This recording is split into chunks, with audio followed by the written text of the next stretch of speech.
अर्थात कोई व्यक्ति एकादशी के दिन उपवास ना रखकर अन्य किसी दिन कोई और उपवास करता है तो वह मात्र उपवास रखने से प्राप्त कठिनाइयों को ही सहता है और उसे पर्याप्त फल नहीं मिलता। यहाँ चारों कुमारों में से एक सनत कुमार ने एकादशी व्रत की सर्वोपरिता को स्थापित किया है। कई बार लोगों को लगता है कि अगर हम बाकी सभी व्रत करते हैं तो हमें एकादशी करने की आवश्यकता नहीं है, लेकिन ये सत्य नहीं है।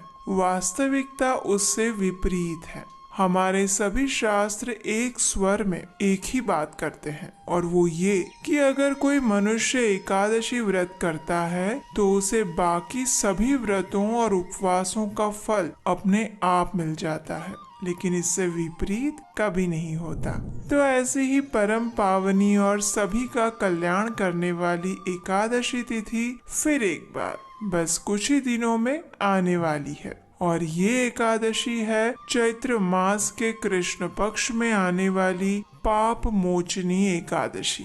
कहते हैं ना कि भगवान अत्यंत कृपालु और दयालु हैं, तो उनकी कृपा को हम प्रत्यक्ष रूप से कैसे देख सकते हैं? उनके द्वारा दिए गए निर्देशों और एकादशी उपवास के माध्यम से।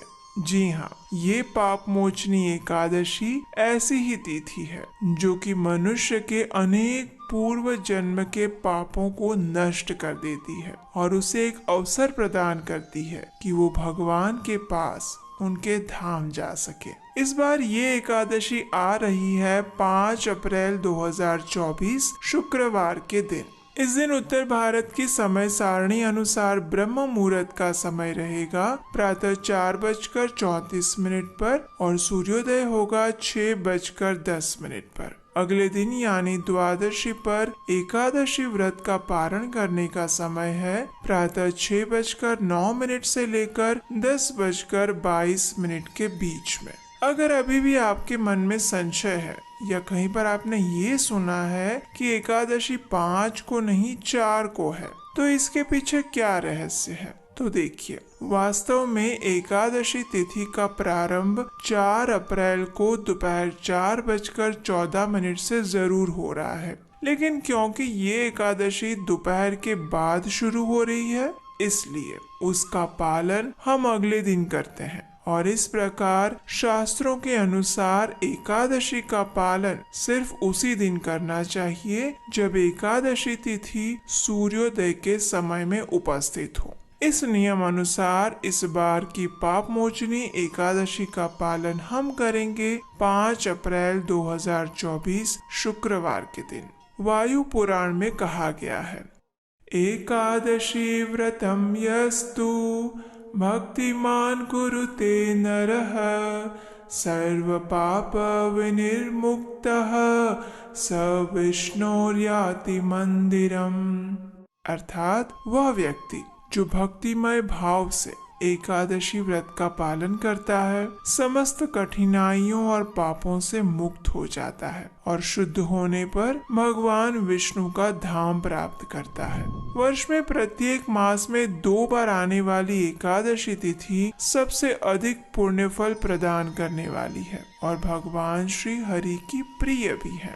इसका पालन करने से अन्य सभी व्रतों का फल अपने आप मिल जाता है। ये वही दिन है जिसका श्रद्धा और निष्ठा पूर्वक पालन करने से व्यक्ति इस अनंत सागर जैसे विशाल भव सागर को भी पार कर सकता है। और हमारे आचार्य श्रील भक्ति विनोद ठाकुर तो उनके भजन में गाते भी हैं, माधवती थी भक्ति जननी यतने पालन करी।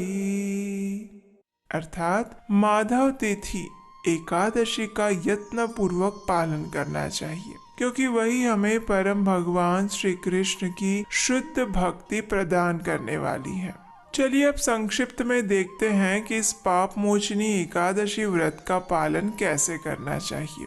जो भी व्यक्ति इस एकादशी का पालन करना चाहते हैं उन्हें दशमी के दिन संध्या के बाद अन्न युक्त भारी भोजन नहीं लेना चाहिए। अगर लेना है तो संध्या से पूर्व ही भोजन कर लेना चाहिए। दशमी के दिन अपने मन और इंद्रियों को नियंत्रण में रखते हुए उन्हें परम भगवान श्री कृष्ण के ऊपर केंद्रित करके रात्रि में जल्दी सो जाना चाहिए। एकादशी के दिन प्रातः ब्रह्म मुहूर्त में उठ जाना चाहिए। स्नान इत्यादि दैनिक कार्यों से निवृत्त होकर भगवान की मंगला आरती करें अथवा उसका दर्शन करें। उसके बाद तुलसी देवी की पूजा करें, उन्हें जल अर्पण करें और उनकी कम से कम 3 बार प्रदक्षिणा करें। उसके बाद उन्हीं के समक्ष बैठकर हरे कृष्ण महामंत्र का जप करें, यानी हरे कृष्ण कृष्ण कृष्ण हरे हरे, हरे राम राम राम हरे हरे। इस महामंत्र की कम से कम 8, 16 या 25 माला का जप करें। एकादशी के दिन हम उपवास का पालन करते हैं, यानी इस दिन किसी भी प्रकार का अन्न या अन्न से बना हुआ भोजन नहीं लेते, जैसे कि गेहूं, दाल, चावल, बाजरा, दलिया इत्यादि। अगर आपको एकादशी के इस उपवास में कुछ खाने की आवश्यकता लग रही है तो आप दूध, फलों का रस, ड्राई फ्रूट्स, पनीर, एकादशी प्रसाद इत्यादि ले सकते हैं। संपूर्ण दिन के दौरान अधिक से अधिक हरि कथा का श्रवण करिए, श्रीमद् भागवतम और भगवत गीता जैसे ग्रंथों का अध्ययन करिए और अपनी चेतना को अधिक से अधिक सात्विक, शुद्ध और कृष्ण केंद्रित बनाए रखने का प्रयास करिए। अनावश्यक कार्यों, बातों और विवाद में समय बर्बाद मत करिए। अगले दिन निर्धारित पारण समय पर भगवान के लिए सात्विक अन्न भोग बनाइए, उसमें तुलसी पत्र रखकर भगवान को अर्पित कीजिए और फिर उसे प्रसाद रूप में किसी सुयोग्य ब्राह्मण या वैष्णव को खिलाइए। उसके बाद उन्हें अपनी क्षमता अनुसार कुछ न कुछ दान अवश्य दीजिए। तत्पश्चात आप भी उसी प्रसाद के साथ अपने एकादशी व्रत को भगवान को अर्पित करते हुए इस व्रत का पारण करें। अगर आपको पाप मोचनी एकादशी से जुड़ा ये वीडियो अच्छा लगा है और यदि आप इस पाप मोचनी एकादशी की संपूर्ण व्रत कथा भी सुनना चाहते हैं तो आपके अपने इस चैनल उपदेशाष्टकम को याद से सब्सक्राइब करिए और नोटिफिकेशन भी ऑन कर लीजिए ताकि हमारे द्वारा आने वाली ये विशेष पाप मोचनी एकादशी कथा आपको सरलता से मिल जाए। तो चलिए इस परम पवित्र और समस्त पापों का नाश करने वाली पाप मोचनी एकादशी का श्रद्धा और निष्ठा पूर्वक पालन करते हैं और परम भगवान श्री कृष्ण के चरण कमलों में अपने मन और चेतना को समर्पित करते हैं।